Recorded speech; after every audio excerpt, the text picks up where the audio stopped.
Trigonometric ratios of some standard angles. वो standard angles ये है 0, 30, 45, 60 एंड 90। एनसीईआरटी की टेक्स्ट बुक में इन्हीं एंगल्स के लिए अलग अलग ट्रिग्नोमेट्रिक रेशियोज की वैल्यू फाइंड की हुई है, जैसे sine 0, sine 30, sine 45, sine 60, sine 90, tan 30, tan 45, tan 60, tan 90, ऐसे करके पूरा एक टेबल बनाकर दिया हुआ है। वो टेबल के वैल्यूज़ याद रखना मुश्किल होता है, इसके लिए कुछ ट्रिक्स यूज़ किए जाते हैं। मैं उसमें से एक ट्रिक आपको बता रहा हूँ, ट्राइंगुलर ट्रिक, ठीक है। लेकिन इसको यूज़ करने के लिए आपको ऑलरेडी जो मैंने ये 6 रेशियोज़ के फॉर्मूले बताए हुए हैं, ये बाय हार्ट लर्न चाहिए। अब ये तो चाहिए ही इस फॉर्मूले के लिए नहीं, लेकिन जब तक आप ट्रिग्नोमेट्री पढ़ोगे तब तक आपको ये फॉर्मूलेस बहुत ज़्यादा यूज़फुल है। जैसे मैंने इसके लिए नेमोनिक्स भी आपको बताया था। साइन के लिए हम यूज़ करेंगे ओ हो, ऑपोजिट अपॉन हाइपोटेनस। कॉस के लिए हम यूज़ करेंगे आहा, एडजेसेंट अपॉन हाइपोटेनस। टैन के लिए हम यूज़ करेंगे, जैसे वो एक सॉन्ग है ना नसीरुद्दीन शाह का, ओए ओए, है ना, ऑपोजिट अपॉन एडजेसेंट। और बाकी तो इनके रेसिप्रोकल हो गए। टैन का रेसिप्रोकल कॉट, ओ अपॉन ए हो जाएगा ए अपॉन ओ। कॉस का है ए अपॉन एच, इसका रेसिप्रोकल है सेक, ये हो जाएगा एच अपॉन ए। साइन इसका फॉर्मूला है ओ अपॉन एच, इसका रेसिप्रोकल हो जाएगा एच अपॉन ओ। ठीक है, तो ये 6 रेशियोज हो गए हैं। ये फॉर्मूलेज आपको लर्न चाहिए। अब मैं 2 ट्राइंगल्स बना रहा हूँ यहाँ पे। एक बात तो आप याद रखो कि cos 60 इज़ हाफ। ऐसा इसलिए कि जब आप ये ट्राइंगल बनाओगे तो इस ट्राइंगल में जो वैल्यूज़ हैं आप गलती से इधर उधर कर सकते हो। जैसे अगर आपको ये लर्न है कि cos 60 इज़ 1/2, बस ये एक ही वैल्यू अगर आपको लर्न है तो ये ट्राइंगल बनाने में आप कभी गलती नहीं करोगे। cos 60 इज़ 1/2, ठीक है। और cos का फॉर्मूला देखो क्या है, एडजेसेंट अपॉन हाइपोटेनस, ठीक है। तो cos 60 is 1/2 means adjacent upon hypotenuse. Numerator में 1 है, ऊपर में 1 है, यहाँ ऊपर में a है, मतलब एडजेसेंट इज़ 1। देखो 60 का एडजेसेंट 1 होगा, तो 60 का एडजेसेंट कौन सी साइड है, ये वाली है 1, ठीक है ना। ये एडजेसेंट क्यों है, देखो ये तो हाइपोटेनस हो गया ना, ये साइड हाइपोटेनस हो गया, तो 60 के बाजू में एडजेसेंट साइड ये वाला हो गया, ये बच गया, तो ये 1 है, ठीक है। और इसमें देखो डिनोमिनेटर में नीचे में 2 है, यहाँ पर नीचे में h हाइपोटेनस है, तो हाइपोटेनस 2 हो गया, तो हाइपोटेनस है 2। 3 वैल्यूज़ आपको याद रखने हैं, 1, 2 और √3। इस ट्राइंगल के लिए ये जो 3 वैल्यूज़ है ये याद रखना है। 1 और 2 तो आ गया, अब बच गया √3। अब ये वाला साइड बच चुका है, इसको कंसिडर करो √3, ठीक है। इस ट्राइंगल का यूज़ करके आप sign 30, sign 60, cos 30, cos 60, tan 30, tan 60, cot 30, cot 60, सारे रेशियो 60 और 30 वाले आप फाइंड कर सकते हो इस ट्राइंगल का यूज़ करके। लेकिन जब आपको 45 का एंगल अगर फाइंड करना हो तो क्या, उसके लिए ये ट्राइंगल यहाँ पर 90, ये हो गया 45। देखो ये 90 और ये 45 है, triangle angle sum of triangle, ये प्रॉपर्टी यूज़ करो तो 90 और 45 कितना हो गया, 90 और 45 ये हो गया 135।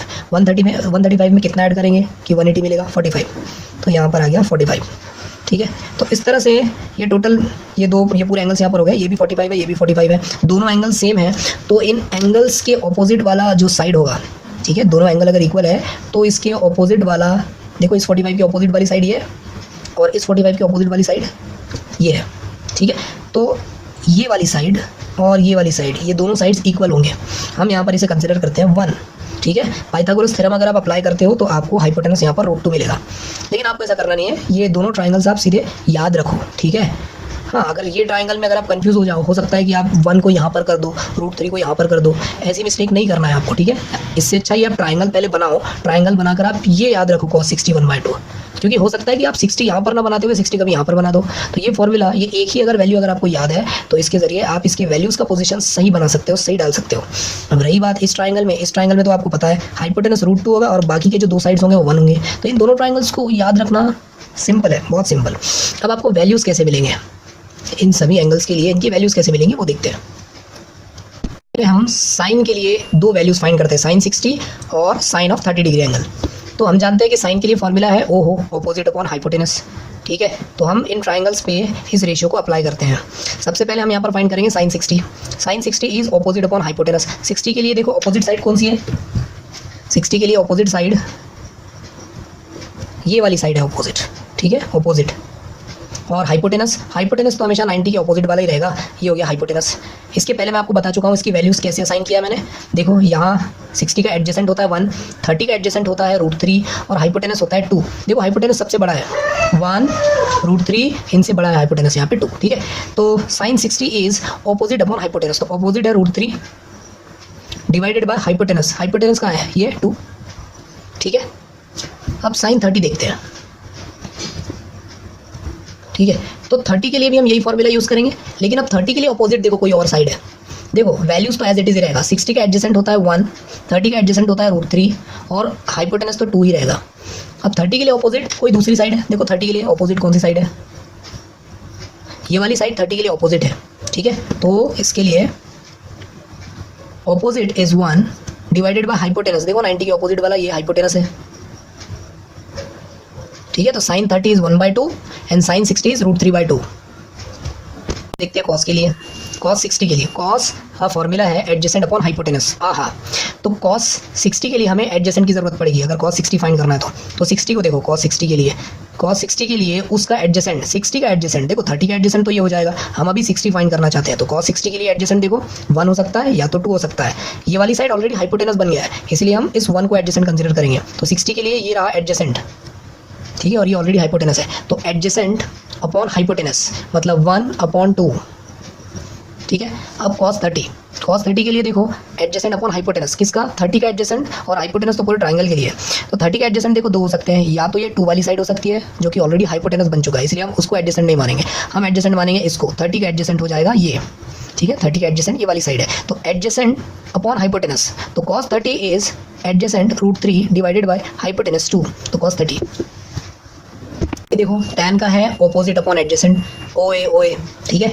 इस ट्राइंगल में देखो 60 के लिए आपको वैल्यू फाइंड करना है, तो tan 60 का ऑपोजिट और एडजेसेंट चाहिए, ऑपोजिट अपॉन एडजेसेंट। तो देखो tan 60 के लिए ऑपोजिट, उसके ऑपोजिट में देखो उसके सामने वाली साइड कौन सी है, उसके सामने वाली साइड है ये ऑपोजिट साइड, ऑपोजिट है √3, और एडजेसेंट कौन सी, देखो 60 के एडजेसेंट में ये हो सकता है, क्योंकि ये तो ऑलरेडी हाइपोटेनस है ना, ये तो नहीं हो सकता, इस तरफ का हो सकता है ये एडजेसेंट, ठीक है। तो 1 है, तो opposite upon adjacent √3/1 means √3। Same इसमें भी अप्लाई करेंगे, हमें 30 के लिए ऑपोजिट चाहिए और 30 के लिए ही एडजेसेंट चाहिए। तो 30 के लिए देखो ऑपोजिट कौन सा है, 30 के सामने वाली साइड है ये 1 वाली साइड, और एडजेसेंट हो गया ये नीचे वाली ये √3, क्योंकि ये तो ऑलरेडी हाइपोटेनस हो चुका है, तो बच गया एक ये तो नहीं हो सकता, ये एडजेसेंट √3। तो adjacent upon opposite, sorry opposite upon adjacent, तो ऑपोजिट है 1 डिवाइडेड बाय एडजेसेंट है √3, तो 1/√3, tan 30 इज 1/√3, tan 60 इज √3। अब 45 के एंगल के लिए मैं इस ट्राइंगल का यूज़ कर रहा हूँ, जिसमें दो एंगल्स 45 के हैं, ये दोनों एंगल्स 45 के हैं। ये दोनों एंगल्स अगर 45 के हैं तो इनके ऑपोजिट वाले साइड्स भी इक्वल होंगे, अगर ये दोनों एंगल इक्वल है तो 1 और ये √2। साइन 45 के लिए मुझे 45 के ऑपोजिट साइड की ज़रूरत है, और 45 इस एंगल के लिए हाइपोटेनस की ज़रूरत है। इस ट्राइंगल में ये रहा हाइपोटेनस, मैंने इस 45 को सिलेक्ट कर लिया है, किसी एक 45 को सिलेक्ट करके हम फाइंड करेंगे। तो इस 45 के ऑपोजिट में, इस 45 के सामने वाली साइड है, ऑपोजिट वाली साइड है ये वाली 1, ठीक है, और इसके लिए हाइपोटेनस है ये √2। तो ऑपोजिट इज 1, देखो opposite side is 1 divided by hypotenuse is √2। वैसे ही cos 45 is adjacent upon hypotenuse. तो 45 एंगल ये वाला सिलेक्ट किया था हमने, इस 45 के एडजेसेंट वाली साइड है ये जो कि 1 है, डिवाइडेड बाय हाइपोटेनस इज √2। इसके बाद tan 45 के लिए ऑपोजिट अपॉन एडजेसेंट, तो इस 45 का ऑपोजिट देखो क्या है 1, और एडजेसेंट क्या है 1, तो 1 डिवाइडेड बाय 1, क्योंकि opposite is 1, sorry opposite is 1 and adjacent is also 1, तो इसका आंसर हो गया 1, tan 45 इज 1। सिमिलरली आपको बाकी cot 45, sec 45, cosec 45, 30, 60, 90 वो भी आपको ऐसे ही मिल जाएंगे। अब हम साइन और कोसाइन के लिए जो कुछ और एंगल्स बचे हुए हैं 0, 90, 180, 270, इनके लिए हम वैल्यूज़ देखेंगे। देखो साइन के लिए जो साइन 0 डिग्री होता है वो होता है 0, मतलब साइन का जो फर्स्ट एंगल है 0 से जब आप स्टार्ट करो तो उसकी वैल्यू आपको 0 मिलती है। कॉस की शुरुआत 1 से होती है, ठीक है। तो sine 0 degree is 0, sine 90 degree is 1, sine 180 degree is again 0, sine 270 degree is -1। देखो इसको याद रखना बहुत सिंपल है। हॉरिजॉन्टल में अगर आप देखो साइन का स्टार्ट होता है 0 से, ठीक है, तो 0, 1, 0, -1। हालांकि 10th स्टैंडर्ड के हिसाब से आपको सिर्फ 0 और 90 डिग्री को याद रखने की ज़रूरत है, बाकी आपको कोई ज़रूरत नहीं है। लेकिन फिर भी आपको कुछ ऐसे प्रॉब्लम्स हैं जिनमें आपको 180, 270 मिल जाएगा, आप डायरेक्टली यहाँ से ये वैल्यूज़ उसमें रख सकते हो। कॉस के लिए देखो यहाँ पर है शुरुआत होगा 1 से, ठीक है, इसके बाद 0, फिर -1, देन 0। देखो इसको याद रखना भी सिंपल है, ऐसे में 0 में, ठीक है, हॉरिजॉन्टल में 0 है, और वर्टिकल में देखो अगर एक तरफ 1 है फिर -1 है। इसमें देखो वर्टिकल में 0 है और इधर 1 है तो इधर -1 है। लेकिन अगर आप 10th के हिसाब से देखो तो उसके लिए आपको सिर्फ 0 और 90 की ज़रूरत है। तो साइन 0 डिग्री इज़ 0, एंगल में 0 डिग्री इज इक्वल टू 0, और साइन 90 डिग्री इज़ 1। ये बहुत सिंपल है, इसको याद रखना। देखो साइन का स्टार्ट 0 से हो रहा है तो कॉस की स्टार्टिंग होगी कॉस 0 डिग्री इज़ 1 और कॉस 90 डिग्री इज़ 0। अब ऐसे ही sine 0 degree, cos 0 degree, sin 90, cos 90। अब इन्हीं का यूज़ करते हुए बाकी ट्रिग्नोमेट्रिक रेशियोज़ के वैल्यूज़ भी हम फाइंड करेंगे। इसके लिए लेकिन आपको यहाँ पर एक फॉर्मूला याद करने की ज़रूरत हो जाएगी, ठीक है। ये जो फॉर्मूला है ये इंपॉर्टेंट है, ये वाला फॉर्मूला, ठीक है। अब ये फॉर्मूला बना कैसे है, देखो sine is opposite upon hypotenuse, cos is adjacent upon hypotenuse, और आप जानते हो टैन में होता है ऑपोजिट अपॉन एडजेसेंट। तो क्या हो रहा है, देखो न्यूमरेटर में ऑपोजिट है, डिनोमिनेटर में एडजेसेंट है, ठीक है। ऐसा तभी हो सकता है जब साइन अपॉन कॉस हो। जब आप ऑपोजिट अपॉन हाइपोटेनस न्यूमरेटर में रखोगे और एडजेसेंट अपॉन हाइपोटेनस डिनोमिनेटर में रखोगे तो हाइपोटेनस कैंसिल हो जाएगा। ये फॉर्मूला बहुत इंपॉर्टेंट है, tan is equal to sine upon cos. इसका यूज़ करके आप बाकी के ट्रिग्नोमेट्रिक रेशियोज भी फाइंड कर लोगे। फिलहाल तो देखो sine 0 degree is 0, cos 0 degree is 1। तो इन दोनों का यूज़ करके अगर हमें फाइंड करना है tan 0 degree is what, tan 0 degree is sine 0 degree divided by cos 0 degree. इस फॉर्मूले से साइन 0 डिग्री क्या होता है, देखो इधर 0 डिवाइडेड बाय कॉस 0 डिग्री, ये रहा 1, तो 0 अपॉन 1 इज 0। ऐसे ही साइन का रेसिप्रोकल होता है कोसेक, तो cosec 0 degree is equal to, cosec किसका रेसिप्रोकल है, साइन का, तो वो हो जाएगा 1 upon sine 0 degree. Okay, cosec 0 degree is reciprocal of sine 0 degree.